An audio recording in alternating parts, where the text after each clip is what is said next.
Hello and good morning slash good evening, whatever it happens to be whenever you're watching this. I am TB Ham, going to be bringing you another CTL cast. It's going to be from week number 5, BornG versus Team Unrivaled.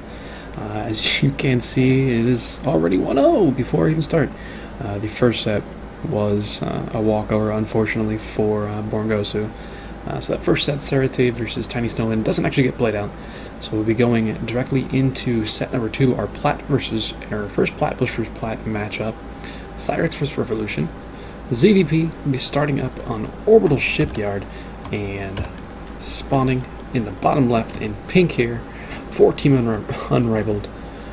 Our Protoss player, this is Revolution. And his opponent in the top right from BornG, newly Plat, and actually, as of a few hours ago, newly Diamond Zerg player from BornG, in purple, PsyRex. So yeah, as I just said, PsyRex actually just hit Diamond a little bit earlier today. Today being when I actually cast this match. I don't think it's the first time he's ever been Diamond, but it's been a while since he's been Diamond. He's considering he started in Gold this season and hit Plat only a couple weeks ago, he's made a ton of improvements, so congrats to him for hitting Diamond. But this is still going to be a Plat versus Plat matchup here. It's going to be a ZVP. Both players just doing the normal sort of things you expect. Hatch first coming here from PsyRex. Looking like a Nexus first out of our Protoss player as well. I love the fact that he scouted with his probe here, saw the hatch first, and was like, yeah, I don't need a gateway. It's alright. Oh my god. That's some amazing pause chat. Love it. Anyway, seeing that this hatch was coming down first for PsyRex, Revolution was feeling pretty safe. He went ahead and went for a Nexus first into a gateway. So he's going to be in a really nice position as well. And he's actually going directly into a Forge as well. I have heard tales of Revolution being somebody who likes to cannon rush. But if this were to be a cannon rush, it would be extremely late, because I mean the only probe on the map is this one over here, and he's still being chased down by a drone from PsyRex. So I doubt we're going to see that. So it's more likely just going to be a safety Forge. Is he going to take a really quick third Nexus or anything? Okay. I thought he might go take a really fast third Nexus, which would be really cool, but I don't think it's actually going to happen. As it stands, Revolution is going and taking his first 2 gases. His gateway has finished up. He's actually just going to make a safety cannon back home. No problem there. And to see what he decides to do beyond that. He is making a Zealot. Going to finish up that Wallen. Nice and safe for him. PsyRex meanwhile does have his first gas up and just now started mining off of that, so speed is still quite a bit of ways away, or Rochers or anything like that, but we do have a third hatchery really quickly here from PsyRex. So he's focused on a late game. He's definitely focused on a late game. Loving the openers of both players. I'm a big fan of macro games, so seeing a Nexus first versus a hatch first into a quick third hatch from players makes me happy. Good thing to see. We do have +1 really quickly here from Revolution, so I'm curious if this is going to be some really powerful gateway all-in sort of attack, depending on what he decides to use his chrono on. I mean, obviously the Cybercore hasn't even finished, and the +1 attack is 30% finished already.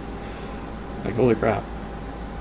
Is he going to go for armor? He's going to go for Twilight Council. He's going for a Twilight Council, so maybe something like +2 charge or +2 literally anything, +2 blink, going really old-fashioned with some blink.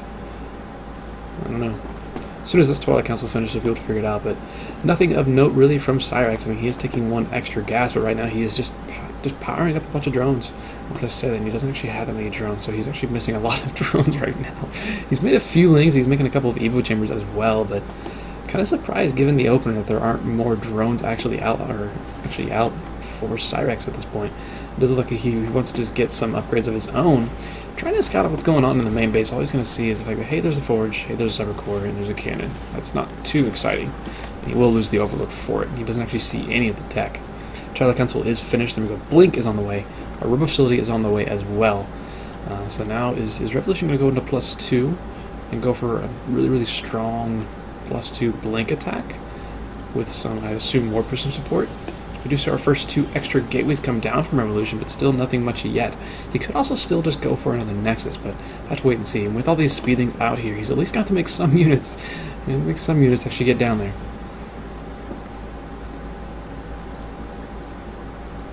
Still no real tech from PsyRex here. He hasn't actually committed to upgrades. He hasn't committed to a lair just yet either. He's actually getting spore collars because that's just how blind he actually is. I mean, he's seeing nothing. He has no idea what could possibly be coming at him. And because of that, he's actually he's being forced to make some some spores in his main and in his natural base as well.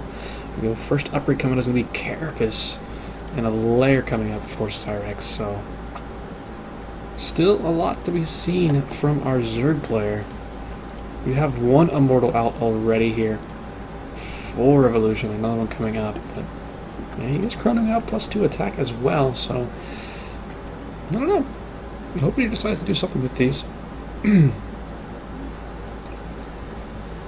Plus one melee ticket coming out as well for PsyRex, so if this is just going to be a bunch of Blink Stalkers, it would have some issues against this Speedling +1/+1 opener that PsyRex is gone for. But PsyRex is on such a low economy right now, despite having these 3 hatcheries. He's mainly using these 3 hatcheries to pump Lings, which, well, they're hunting for a 3rd base, but, I mean, hey, look at all my gateways I'm making. 4 extra gateways coming in here for Revolution. He's going up to a total of 7, and still just chroning out a bunch of Immortals, so he's not going to be worried about expanding too much. Oh, there's 2 more gateways, actually, so he's got 9 gates. He's going to have 9 gates total. Now Hydroden coming out from PsyRex as well, so he wants to push this game a little bit longer, but I'm not sure if he's going to have the time to do it. And with such a low economy, he's not really going to be able to afford a ton of units when he really needs them. Kind of just waiting for a war person to come out from Revolution. All he's been making so far is Immortals, so it's going to be kind of hard for him to actually get out on the map and do some work, which he obviously wants to do, and still so many Lings coming up from PsyRex. Like, is he going to go for a Nidus or something? He's got all these Lings sitting back here in the natural. I guess he's worried about like a DT drop or something like that, even though he still hasn't seen anything. We do have the war person coming up and a Lurker Den being made with PsyRex, but again, that's not going to finish in time. I think by the time these Stalkers are over here, their Lurker Den might actually be finished morphing, but that's going to be about it. +1/+1 attack is finished up for PsyRex, so he's going to have that coming from him at least. He's got 8 Hiders on the way. Kind of the question is if they're going to be able to have time to turn into Lurkers. PsyRex is actually going to run directly into this army. So he's got a little bit of knowledge that this is coming. That's a lot of sentries, that's an Immortals. He's got Stalkers as well with this. Kind of the question is, what tech is it actually going to be? And PsyRex says that he's got a decent setup for this. He's got a bunch of Lings. He's got a few Hiders to help support, but the Hiders don't have range or anything like that. They don't have the range and speed upgrade that they have. So it is going to be really, really difficult for him to actually engage in this. Still, Revolution has a very small army. Just needs to kind of chill out and warp some units in. Actually, just gonna go for this. Oh, if PsyRex is trying to set up a really nice concave here, but without that speed on the Hiders, it's really hard for them to actually get on top of this. Lings do get inside and on top of this Protoss army here, doing a lot of work. Gonna back off for now at least. That Lurker Den is just about to finish up. I don't know if PsyRex even wants to be trying to make Lurkers. He just wants to go for these units he has right now and deal with it. Sentries are trying to get some forces out there. That's a nice job of zoning out a lot of these Hiders, and those upgrades are really shining through for Revolution right now. That +2 attack is just ripping through this Zerg army right now. Despite the nice positioning for PsyRex and the relatively small army of Revolution, and well, he's got Blink, but he's not really using it too much. There we go. Aggressive Blink forward now that the entire army of PsyRex is dead, and now PsyRex is in a really bad spot. He's got 22 Lings on the way. He's got 1 Lurker murphing on the high ground. I mean, there isn't vision, but I don't think this Lurker's actually going to get time to finish up. Yeah, no, it's not going to finish. There we go. The 1 Lurker hope is done. And now the main base is going to be under siege here. And there we go. PsyRex will tap out there. GG. Unrivalable. Even up the score 1-1.